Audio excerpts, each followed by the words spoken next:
most humans go through life only knowing themselves and knowing the world in one dimension.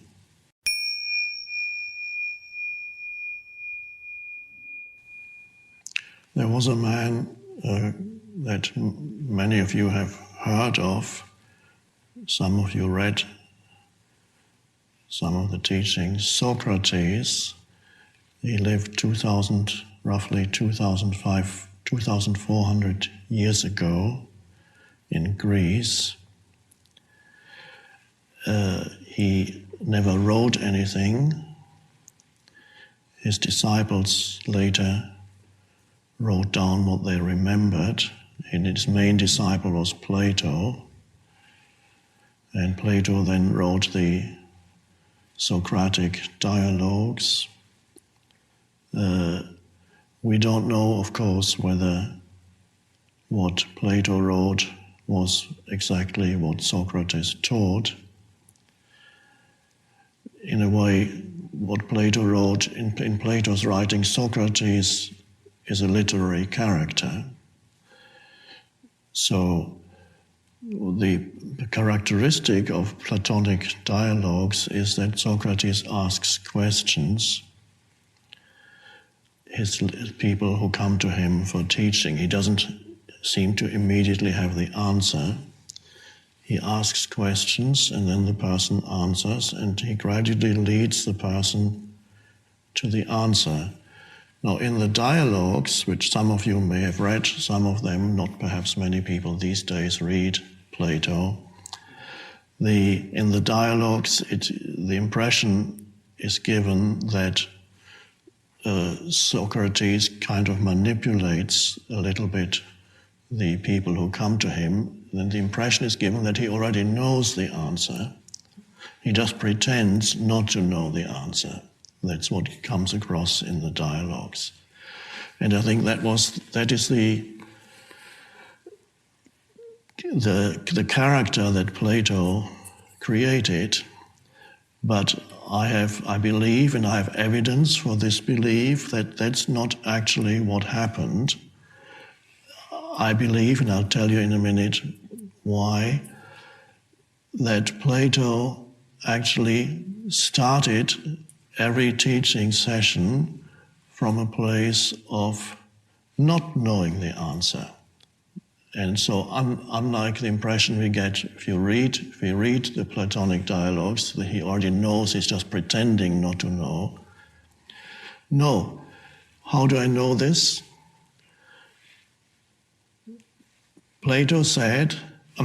Socrates said, "They call me the wisest of all men. And the reason why they call me the wisest of all men is that I'm the only one who knows that he knows nothing." So, and again, when we read it retrospectively, after having read the Platonic dialogues, we think, oh, he's just, again, it's some kind of affectation. He's saying, I know nothing. No, I believe that his genuine starting point was the ability to go into that state of not knowing, rather than coming from already having accumulated knowledge just waiting to come out of his head. And this is why he was able to think creatively. He actually taught, one could say almost he taught humanity how to think for the first time, to think rationally, but his thinking is creative, it's fresh and new. And it was a process between him and the people who came to him. There was an energy field that arose, and out of this energy field, the answers came. Sometimes they came through him, sometimes they came through the people who came to him. Another interesting thing he said, that's not reported in Plato, but written by another disciple of his called Xenophon, and he said that Socrates frequently pointed out that he received counsel from a divine voice. And again, that's something that the Western rationalists try to ignore. To them, Plato is the absolutely clear, rational, analytical, conceptual thinker. And they don't see, because they don't know that dimension within themselves, they don't see the depths out of which his thinking actually came. So he said frequently, as reported by Xenophon, that he received guidance from a divine voice, Socrates. Not in the sense, one doesn't get the sense that some entity spoke through him, but obviously he was referring to inspiration from a dimension within him that was beyond thinking, beyond conceptualization, beyond the rational thought. So the impression we get of Socrates is really we see half the story. We see only the upper half of the iceberg. Well, the iceberg actually is, you see far less than half of it. You see only a tiny fraction of it. And that was when these things are taught at universities and so on, the more important dimension is actually completely missed. They only look at the upper. What's he saying? But where did all that come from? What was the state of consciousness out of which such a creative teaching, such creative thinking could arise? And so it is that these dimensions, the dimension of conceptualization, of thinking, is in everyone, but the dimension of non-conceptual intelligence is also in everyone.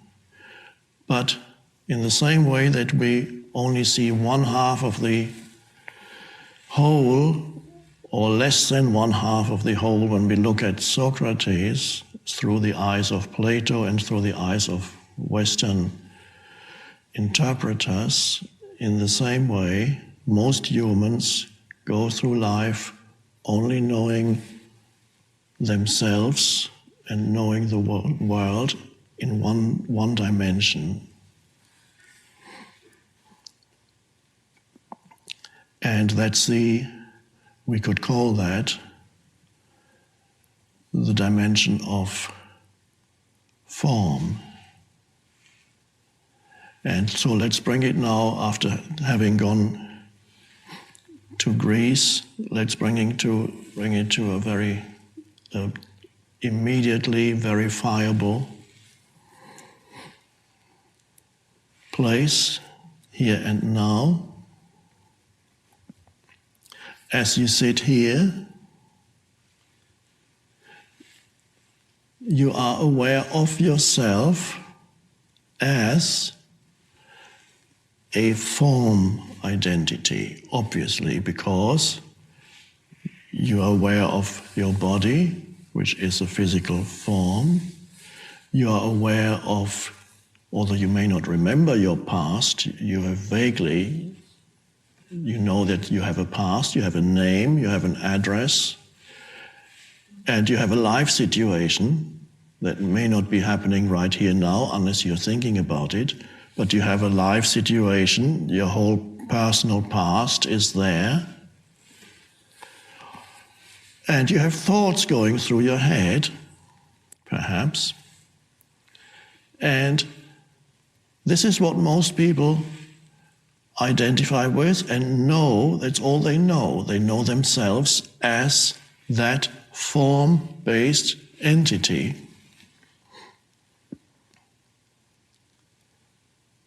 And what else is there? There is that in you which is continuously overlooked, because the world of form, which includes thinking, thoughts that continuously arise.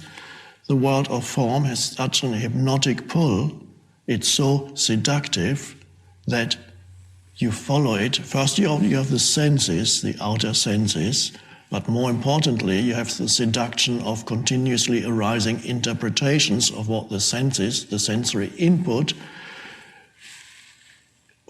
If you look at your consciousness, your state of consciousness, the sensory input plays a relatively small part in what goes on in your mind.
A much greater part of what goes in your mind is either an interpretation of the sensory input that's immediately interpreted through the conditioning of your mind, the filter, or it is ignored completely and you are totally absorbed in the stream of thinking. In other words, totally unaware of your surroundings.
Because you're absorbed in the seduction of thoughts arising and drawing in the totality of your attention, your consciousness.